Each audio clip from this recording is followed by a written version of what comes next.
evening, everyone, and welcome to MHAM's webinar on integrated behavioral health in Michigan, a policy analysis. We have presenting for us today, Dr. Katie Anderson. If you are attending today and you are in need of MCBAP contact hours and a certificate, please be sure to drop your full name in the chat so I can record your attendance. And before we dive in, I'd like to introduce to you Marianne Huff, who is the Mental Health Association in Michigan's president and CEO. Thank you. Thanks, Kristen. I want to welcome everybody this evening. And I think before we begin, I would like to just share some information about how this webinar came to be, and also want to recognize the fact that we are talking about integrated care, particularly within the context of last legislative session. There were a couple of bills from Senator Mike Shirkey, Senate Bills 597 and 598. And those bills, of course, are no longer in the legislature because that session is over. What this webinar is an opportunity for Dr. Katie Anderson, who is the person presenting today, who was at the time last year a doctoral student at Michigan State University in the psychiatric nurse practitioner program, and she was working on her doctorate. And her topic that she chose was to do an actual analysis of integrated care, and she can talk more about that. And that's really what this is, because there's been some questions about why are we doing this now? What's the purpose? So I just want to put it out there that the purpose is really for Katie to do a presentation on her research. And with that, I'm going to turn this back over to her. But thank you again for being here today. Hi, everyone. Thank you for coming. I'm super excited to be here, and thank you everybody for the introductions. As Marianne and Kristen said, my name is Katie Anderson. I am a new grad of Michigan State since last week. I graduated with my Doctor of Nursing practice and will soon be practicing as a psychiatric and mental health nurse practitioner. So this policy analysis was performed over the context of quite a few semesters, and just involves integrated care in Michigan. So I'm going to go ahead and share my screen. So the title of my project was Integrated Behavioral Healthcare in Michigan. It was a policy analysis that I did over the course of my schooling. So just to start with a little agenda for us, we'll start off with just getting a roundabout definition of what integrated care is, kind of what the significance to population health is, a little bit of background and history on integrated care in the US and in Michigan. We'll also do a little bit on the Senate Bills 597 and 598, which were introduced in 2021 and did not pass, and then look at some other state efforts, mainly Arizona, which my project focused on. And then the end portion is just the policy analysis framework. So that is what I kind of framed my research on and what led to recommendations and conclusions. And then at the end, we will have a little Q&A. So let's get started. So throughout my project, it was definitely apparent that the importance of defining integrated care to align with state or agency values and goals was extremely important. If you Google integrated care, you might stumble across a variety of definitions varying from person to person. At its core, and throughout my policy analysis, integrated care was defined as an approach to reduce or overcome fragmentation of care and improve quality and safety of services. I also focus solely on the coordination and provision of behavioral health services with physical health services. As increasing attention has been given to the integration of physical and behavioral health services at the service delivery level and financial level, it's important to ensure that a clear definition of what integrated care entails is provided to all stakeholders. So in 2019, it was estimated that an upward of 14 million US citizens were living with a behavioral health condition. In Michigan alone, 1.3 million people have a behavioral health diagnosis, and approximately 38% of those 1.3 million are not receiving care. Over the years, there's been increased attention related to correlation between physical and behavioral health care. And research shows that 68% of those living with a mental health condition suffer from one or more chronic conditions, meaning these persons are more likely to suffer from co-occurring chronic conditions at any time. These populations suffering from co-occurring chronic conditions also have been found to have increased healthcare costs without seeing better health outcomes. The spending for the Medicaid population with a behavioral health diagnosis is approximately 4 times higher than that of their counterparts. It is also important to note that almost half of Medicaid enrollees have unmet needs for behavioral health conditions under this current system. Nationally, Medicaid covers approximately 14% of the adult population. And while providing coverage to 14% of the population, it's interesting to see that Medicaid also manages approximately 26% of all adults with serious mental illness and 21% of adults with mental health conditions in the United States. This places Medicaid in a unique position when it comes to the integration of physical and behavioral health services. Research has also found that those with mental illness are more likely to have co-occurring chronic conditions, and has also found that those with significant mental health conditions, such as serious mental illness or serious emotional disturbance, 7 to 24 years earlier than those without. These populations have also been found to be 4.5 times more likely to die before the age of 75 in comparison to their counterparts. So for the next few slides, I'm going to give a brief summary of integrated care, how Michigan has made efforts towards integrating care, and also give a short summary on what Senate Bills 597 and 598 were introducing. And although the integration of physical and behavioral health services has been found to improve health outcomes, many states, including Michigan, continue facing barriers to advancing the integration of behavioral and physical health care at the Medicaid service delivery level, as they're often managed by multiple different entities. So integrated care is an approach to reduce or overcome the fragmentation of care and improve quality and safety of services. Efforts to integrate behavioral health services with physical health services have been noted since the mid-20th century, when increased attention to the connection between the mind and body were noted among scholarly endeavors.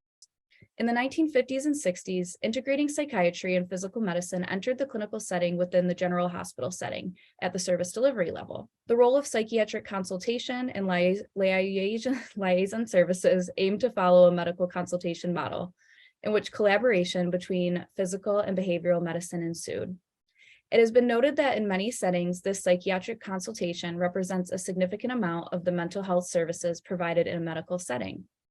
Historically, health services in the United States have been provided via a fee-for-service model, meaning that different components such as office visits, tests, laboratory work, or procedures are each paid for separately, resulting in incentives related to the number of services rather than as a measurement of the quality of care these services provide. In 2010, the Affordable Care Act was signed into law, resulting in a value-based payment model focusing more on quality of care services than quantity.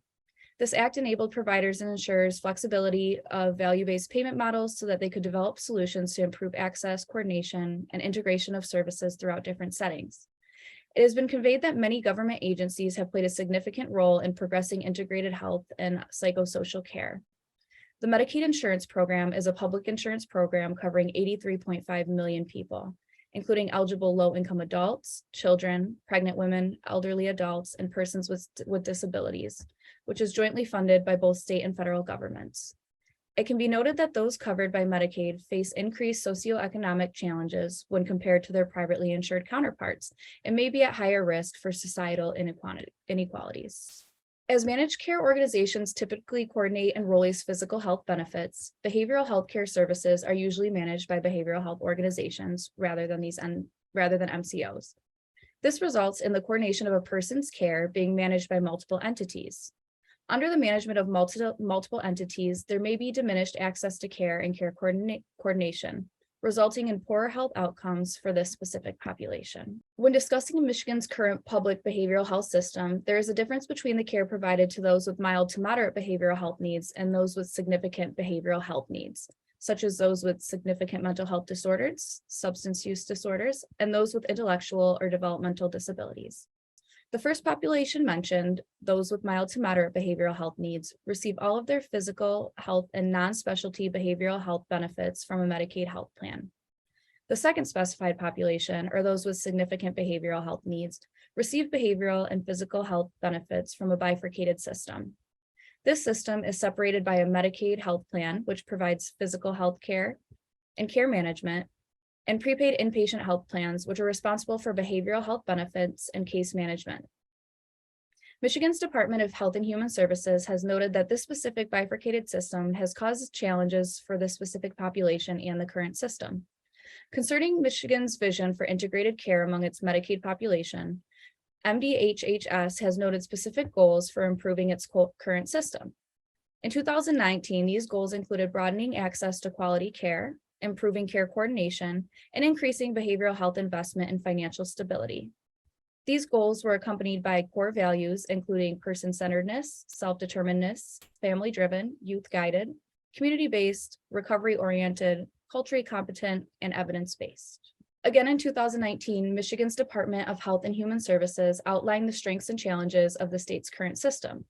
As described on the previous slide, this graphic displays how services are currently delivered in a bifurcated system for those requiring specialty behavioral health services.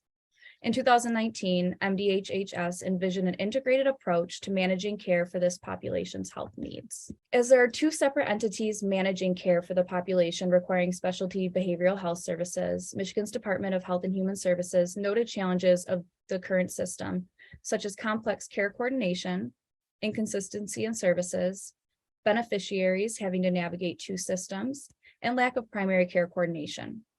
It was also addressed that the current system makes it difficult for providers to coordinate and integrate care.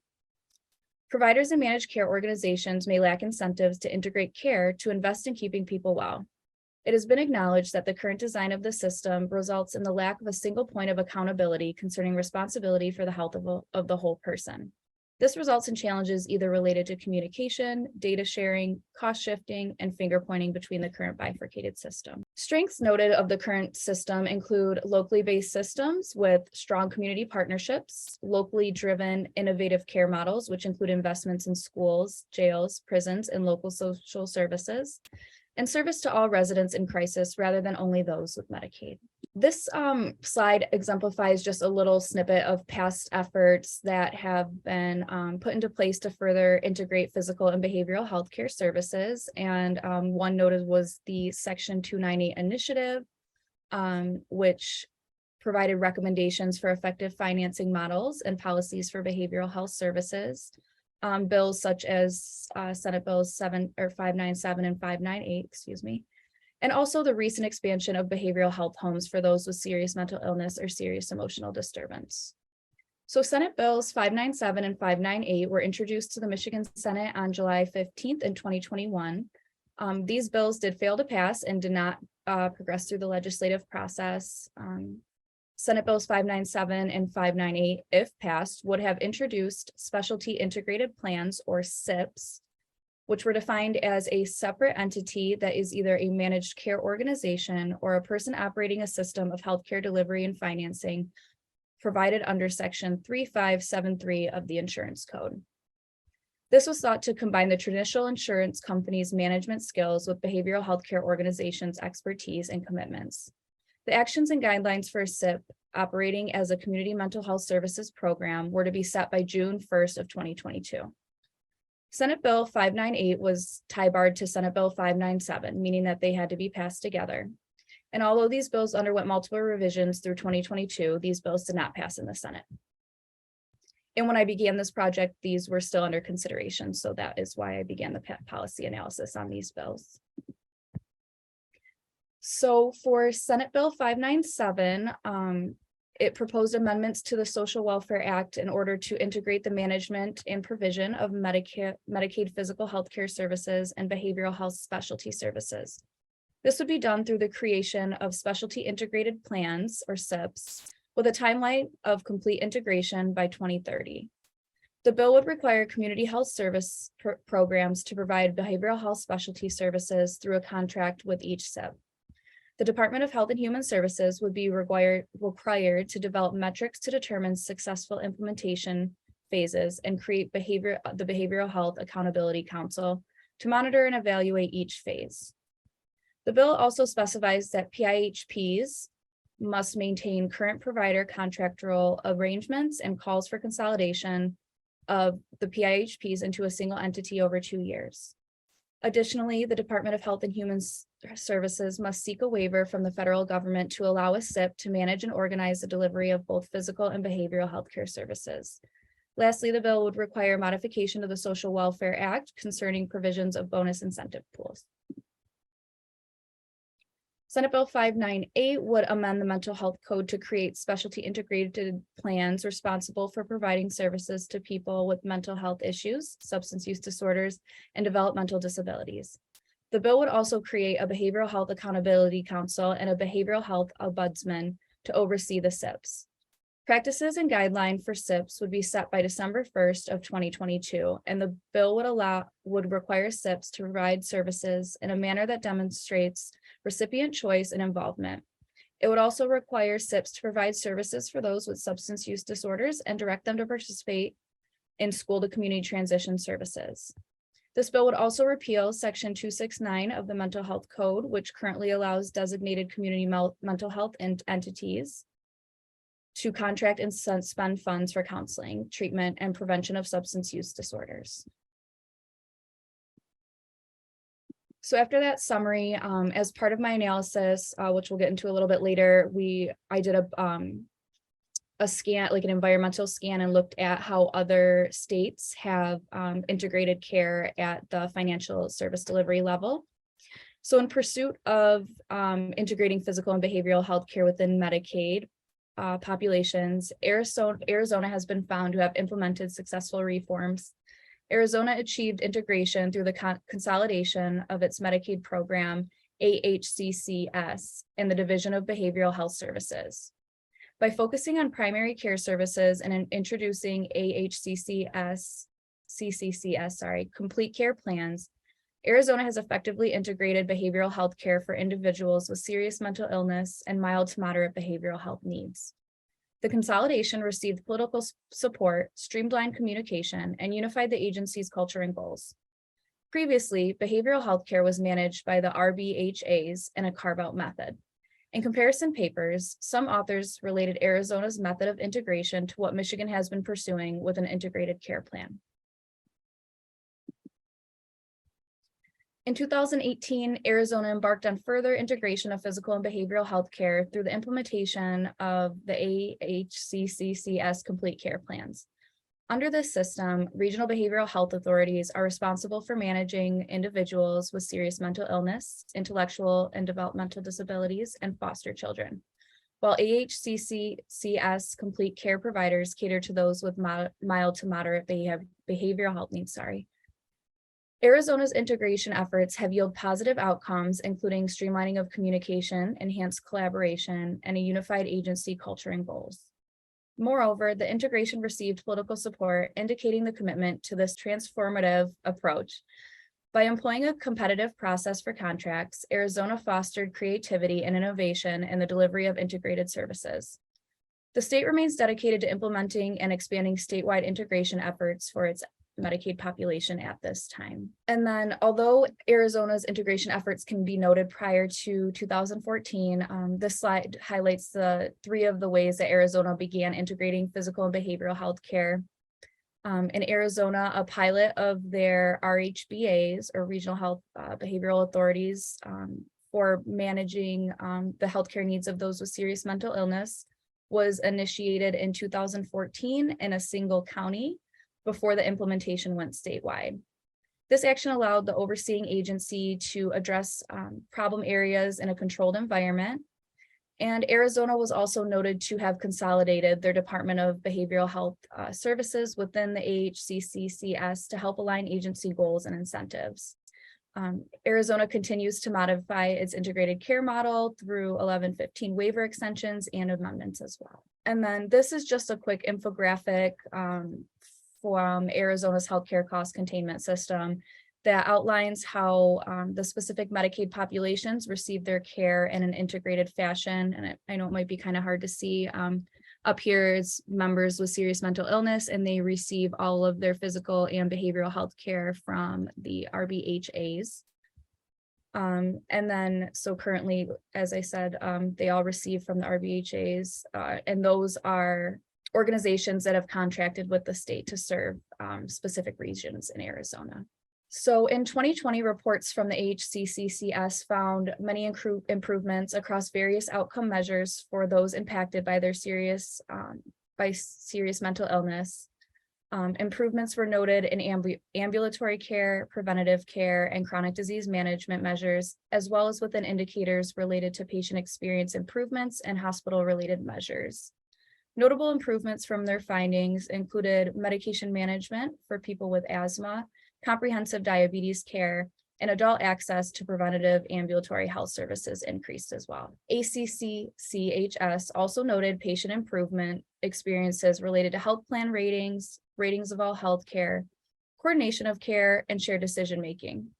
Hospital-related measure improvements associated with serious mental illness integration also showed a decrease in emergency department utilization rates by 10%, a readmission rate decline, and a 30-day post-hospitalization for mental illness follow-up increasing by 10% among their other improvements. And then United Healthcare, a MCO, provided integrated care models in 2019, their data found that 30 states had been found to be integrating behavioral health financing models.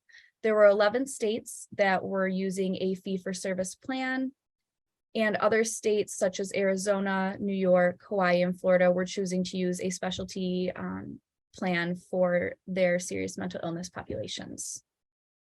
And this is just a little map in the blue of states that were using a financial integrated care model. So for the final portion of this presentation, I just wanted to touch on the process that I used to conduct my policy analysis for my Doctor of Nursing project. So the act of conducting a policy analysis ensures a systematic approach to choose best policy options. For my project, the interest of stakeholders, community leaders, and healthcare professionals were identified to prioritize policy options that can improve health outcomes.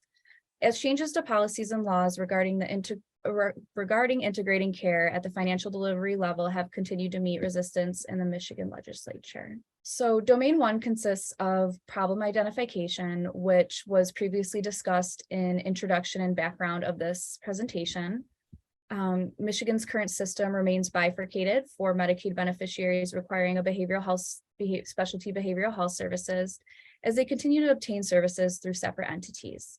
This bifurcation may be difficult to navigate, could result in fragmentation of care, and lacks a single point of accountability at times. This can overall result in poorer outcomes for these populations. Challenges noted from this bifurcated system include communication issues, cost shifting, data sharing, and finger pointing. Michigan currently has no common legislative strategy to support an integrated care delivery system statewide. So for the second domain of the policy analysis, it consists of identifying and describing policy options, a review of literature, surveying for best practices in other jurisdictions, and a conduction of an environmental scan were undertaken.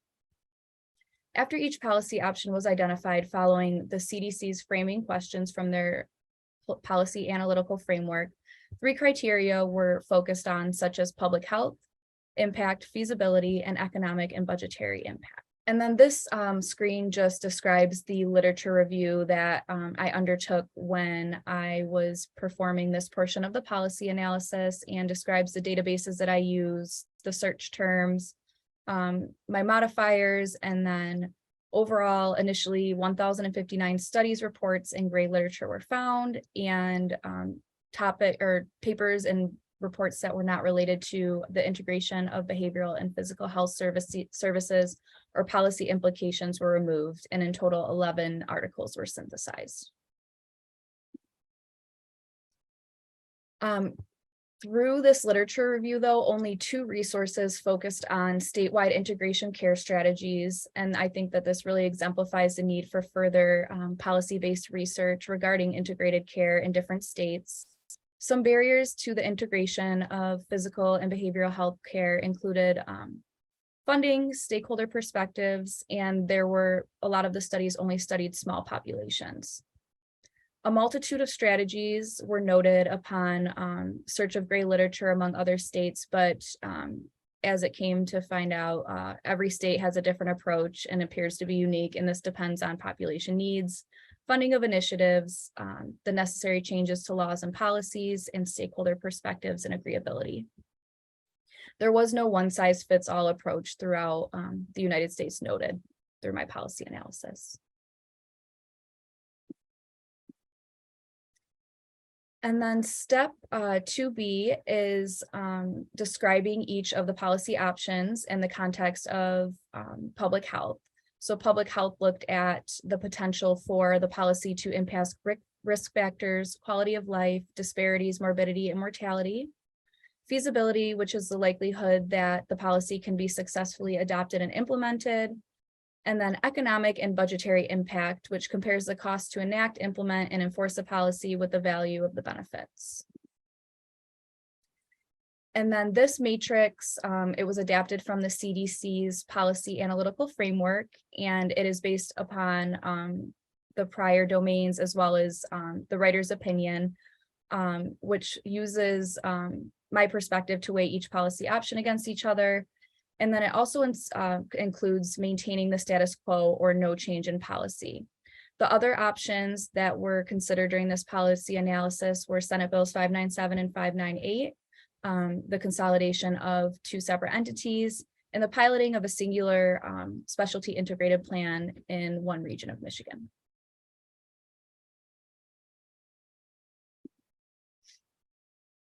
And then after that, each policy option was prioritized, and the piloting of a singular regional specialty integrated plan in Michigan was my overarching recommendation, as it appears to be a feasible option at this time if further integration efforts are to take place. As Senate Bills 597 and 598 had met significant resistance, it does not appear that this is a feasible option at this time. And a more gradual and incremental approach, such as the pilot program, may be more feasible during this time in Michigan.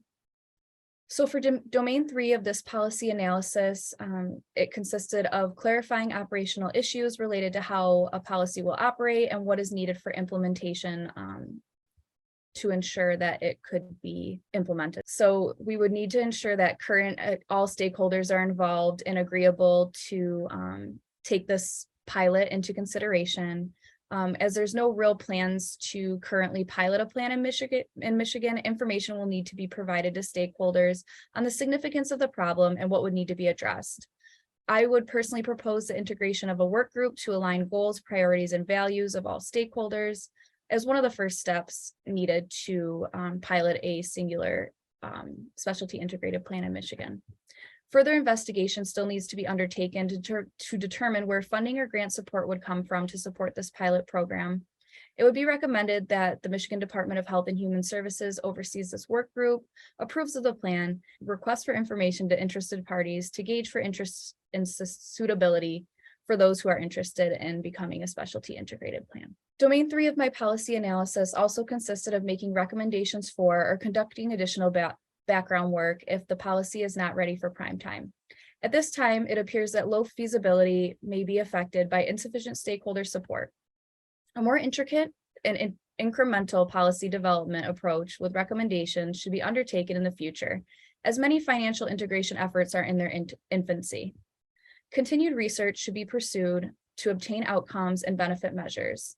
As there is lacking quality and quantities of data regarding this specific topic, further research needs to be done. Continued monitoring of state and federal policy changes and stakeholder perspectives should also continue to ensue. So as mentioned previously, other states have successfully implemented pilot programs of specialty integrated plans or similar projects prior to the implementation of a statewide change. As past efforts have taken place in Michigan, it would be important to use these efforts to guide future work group efforts, disseminate what past barriers or issues were faced. Again, all stakeholders, including the PIHPs, health plans, and beneficiaries should again be included. As this is more an incremental approach, it may not require statewide policy change, which was also recommended by the 298 Initiative Work Group. A singular specialty integrated plan also has the possibility to not cause complete disruption to the entire system, which was also a previous concern. And metrics could be measured prior to further expansion if successful. So in conclusion, integration of physical and behavioral health services are an effective way to reduce health disparities. Changes to Michigan's current system continues to meet resistance and stakeholder opposition to a large system change. Progress is being made with the expansion of behavioral health homes and increased efforts towards policy reform. A more gradual and collaborative approach to how services are delivered may be the most appropriate option. And innovative methods for integrating care in other states is encouraging, and we will be able to take this and use future long-term data, and it is necessary to continue gathering that data. And then again, the integration of physical and behavioral health services into a comprehensive plan can provide a comprehensive approach to care coordination, improve patient and provider experiences, reduce administrative complexity and costs, reduce fragmentation of care, provide alternative delivery systems and payment models with a focus on care quality and improvements. And then this is just a quote from the Substance Abuse and Mental Health Services Administration. The solution lies in integrated care, the coordination of mental health, substance abuse, and primary care services.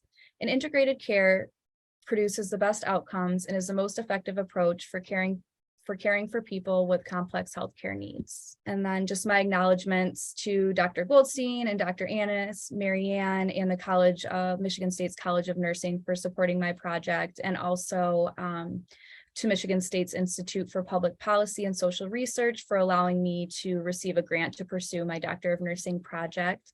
And thank you to everybody for coming. I appreciate you taking the time to listen to my work. And I think now we will take questions, comments. Kate, looks like you have a question if you'd like to go ahead. I do. Great presentation. And so I'm in Traverse City. We need you up here. All right. No, I'm absolutely serious. And we have good, incentives to get you here. So a couple of the things that I also noticed that I think was a problem from my viewpoint from up here is that Senator Shirkey wasn't a highly regarded senator as far as his genuine concern for recipients. That many people were suspicious that he had ulterior motives. And then Mary Whiteford had her House bill, and so that kind of confused things.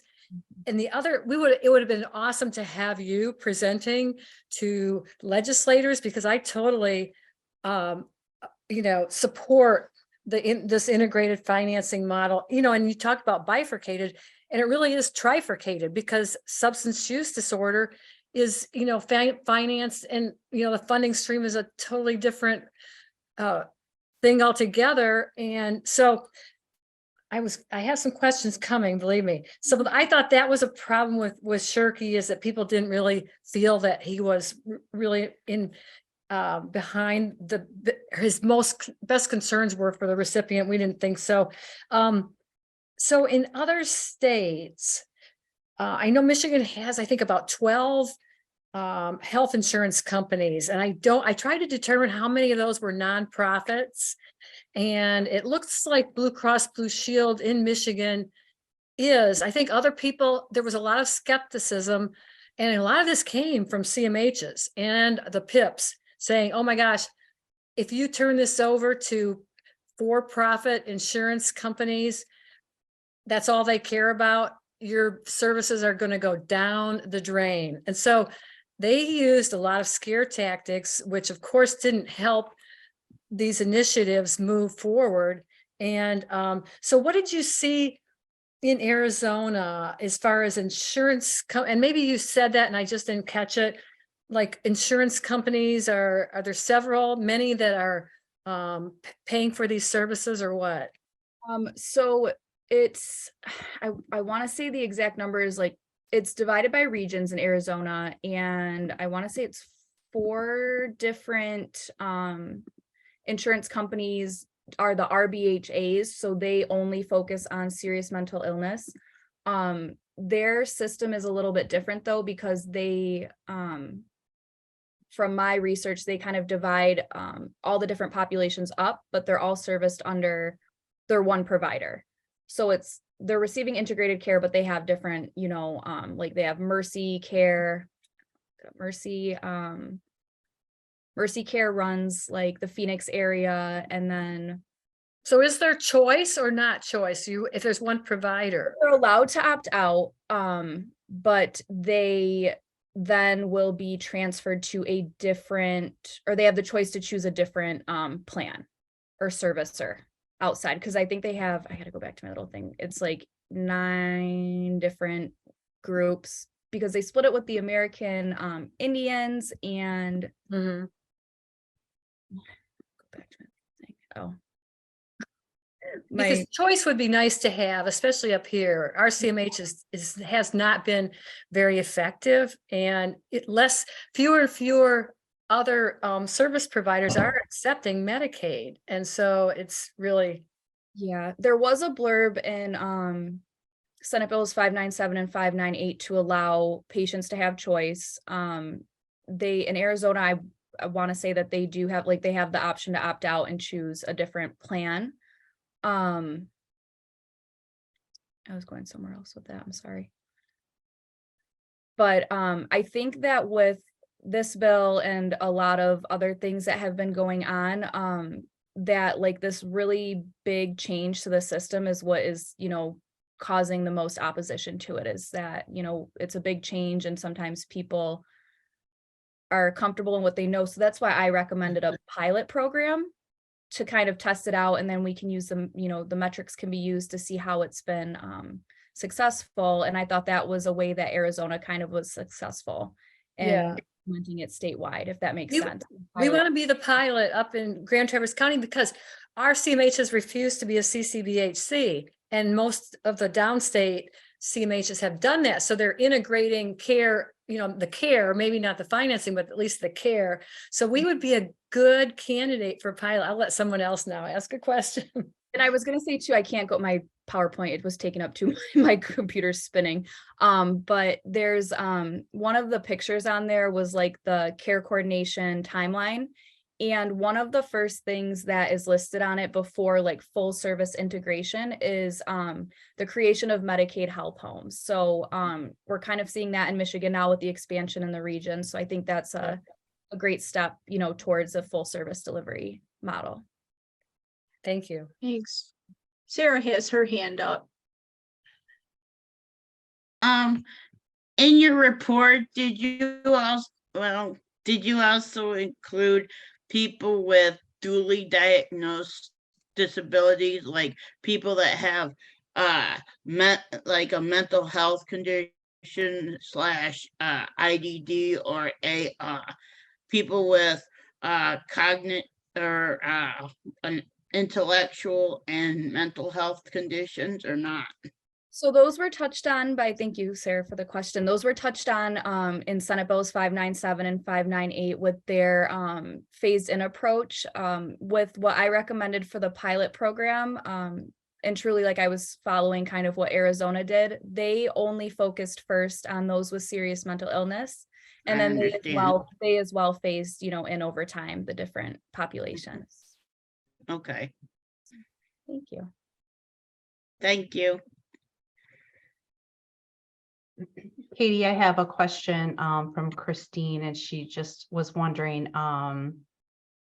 do you know how long it took Arizona to move from stakeholder meetings to actually implementing the program? I see this as being years in the making. Yeah, I don't know the exact timeline. I know 2015 they did the pilot, and then, or 2014, and then 15 they integrated statewide while also consolidating 2 of their agencies. I do have papers on the documents, and I can get back with that exact date of how long it took, but I'm not completely sure how long their stakeholder meetings. They had a lot of stakeholder meetings and a lot of papers that looked at all of the different perspectives and questions and input from stakeholders. And I can look that up and definitely send it. Does anyone else have any other questions for Dr. Katie? I have a couple more, if that's okay. I hate to monopolize, but this is a great subject. So the other thing, Katie, if you are given a chance to advocate to legislators, I think, or just to the general public, I think one thing they missed out on before is to, they may have mentioned a little bit that other states are doing this, but when you see that 30 out of 50 states are using this integrated financing care model, whatever, I think that is powerful, and people need to know that we're not just, inventing some new process and whatever. I think there's a lot of waste, and someone needs to maybe look at how much could be saved with the layers of bureaucracy that we have with with the PIPs and the CMHs and that. Did you say whether the insurance companies in Arizona or any other state, if you happen to know, are for profit or not for profit? And is it possible, if we were to go this route, could we require in our insurance companies to create a non-for-profit arm or subsidiary to manage this? So the big one that I looked at in Arizona was Mercy Care. And when I was reading up on their not-for-profit, nonprofit, and then they have, it was kind of cool to read all this stuff. Like, they had a really good contracts with the state, where they would take, I don't want to give numbers, but they would only get a certain percentage of profit off of it. And then everything I think else would go back into the integration of care services. But that one was nonprofit. When I was looking in Arizona, I want to say 2 of them were and 1 of them wasn't. So, and I don't know, I'm not completely sure how the different, the contracting worked with those, between the 3. Thanks. Thank you.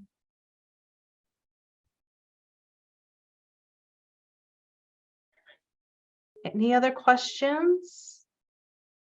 No, one last question. So are all of our CMHs now operating? And I'm on a CMH board up here, but I don't know this. I haven't been on that long. Are we all value-based care now, or are we pay for services? No, I can answer that question for you, Kate. No, they're not functioning under a value-based purchasing model universally across the state. Hi, Dr. Katie, as they call you. Great presentation, thank you. Just to kind of piggyback off of what Kate was saying with the regionality of the PIPs and whatever. They used to have basically 2 that ran the entire state, and then that was no good because different rural areas were a lot different than the urban areas, and there was a big discrepancy on what services were provided. And so these regions were produced, to my knowledge, to kind of help each region be their best selves. So I guess my question would be, if you have that single payer, it feels like we're almost be going backwards with the oversight because of how it currently is laid out and what needs had been brought before the state previously. I'm sorry, could you repeat it? With the single payer, you said you feel like we're going backwards? Yeah, just in terms of the oversight part. So a lot of it was the standardization of CMHs, like Kate was saying, is not there, and it still isn't there with the regions. But I think they're working towards some sort of systematic approach for all of the CMHs to kind of work in the same vein and fashion. And CCBHCs are definitely popping up a lot. So I don't know if this would take away from the CCBHC steam, for one, and then the second would be with the oversight of going back to just one conglomerate instead of regional entities. I feel like it would be a step back in service and care, because one place might actually lose service and care that has been progressing faster than, say, Region B. So Region B might be really, really great and benefited by this service, but then Region A is going to be harmed. Yeah, no, I hear you 100%. And I think one of the biggest parts of my paper was that we need so much stakeholder involvement, everybody's thoughts, everybody's, what their thoughts on this process, planning, all of that. I've noticed with, and I keep touching on Arizona because I kind of focused on that for my project, but they continue to amend like their waivers, every couple years, and they do very thorough like metric measurements. I know that they've changed regions. Again, I don't want to give numbers. I think 1 or 2 times, like adjusted them. So I'm assuming that they're looking at their measures and metrics and adjusting to that. So I don't know if that would be something also that we could, play off of. But I do think that the expansion of, which I didn't do a ton of research on it because it was kind of in the middle of my project, but the Medicaid health homes, I think, is a big step towards integrating care, at that level. And is, not a step before, but it's in the right direction of integrating care for, these individuals. And we do have the Medicaid health homes up here now. And they seem to help, but it's a select population. It's Medicaid, and it's not even everyone on Medicaid with serious mental illness, apparently. But so the thing about the PIHPs, ours is the NMRE, and because I'm on the Northern Lakes board, a couple of us also get to serve on the NMRE board. And what I have found is our NMRE could be doing a lot better. The 21 counties of Northern Michigan have 0 inpatient beds, psych beds for kids, and we have 0 crisis residential beds for kids. And we're not meeting network regional adequacy standards. And we're also not meeting what the MDHHS recommends for inpatient psych beds. When they look at all the PIHPs and they have they show how many you have and what they recommend. Well, so there really doesn't seem to be oversight. NMRE board is made up of the CMHs that it's supposed to be sort of overseeing. So again, I'm fairly new to the system, but I'm really disappointed in what I'm seeing so far and how we're functioning up here. Anyway, I don't know about, the lower part of the state. And I just kind of touched on what I looked at in my paper. It was like 75 pages long, and I don't think anybody wanted to sit here and listen to all that. But one of my recommendations would be to try to either consolidate agencies, such as like Arizona had done as well, because they found that did align agency goals, help to incentivize and have, I think, a little bit better oversight maybe on these regional behavioral health authorities, after they had consolidated. So that was one of them, but it wasn't really a top priority option because it didn't really come out to be too feasible or really in the works at this time or anything like that. Question. Apparently I can't raise my hand, so this time, but you keep talking about health homes. Are you talking about Medicaid home health care, or are you talking about actual homes? I'm talking about the behavioral health home, the Medicaid behavioral health homes that expanded to future regions. And I personally, I don't have a lot of research that I've done on those during this project, but they're for populations with serious mental illness or serious emotional disturbance to help integrate those physical and behavioral health care services. And in other states like New York, California, Arizona, those were kind of like some of the first steps that they took was creation of these, behavioral health homes. Right. They're not a physical structure. It's a system, system as far as and I'm sorry, I don't have a lot of education on it. Well, it's just I deal with a lot of Medicaid attorneys, and they're always talking about improving home health care. So that's just what I was trying to figure out the semantics. Aren't they kind of like case management on a bigger scale or something, though? Really? They're trying to get all the different providers connected to the recipient connected to a variety of providers. Yeah, that's it within the Medicaid program. Yes. So my understanding is it's like the integration of care at that service delivery level. So you're getting all of your providers kind of under that same little umbrella. And talking to each other, and which is so important, right? Yes. Communicating with each other. In Arizona, do they include substance use disorder in the? It's yes, and it's under. I gotta go back and look at my little thing. It is included in there. Okay. I don't want to say it's not like bifurcated out. I think it's integrated in their whole. Yeah. want to say thank you to everybody. Such great questions. I appreciate you seeing my work. I am putting out, I'll send it to Marianne, a briefing paper from like it'll be a shorter, like 10-page version of my project and everything I found through the policy analysis, and through the Institute for Public Policy and Social Research. We'll also be posting blog posts too. So maybe I can give those to Marianne if anyone would like to see. We'd appreciate that. I want to thank you again, Katie, for all your work and talking about an issue that, you know, probably isn't going to come around again in our state for quite a while. But it's a worthy conversation. So really appreciate your partnership with MHAM and the research that you did.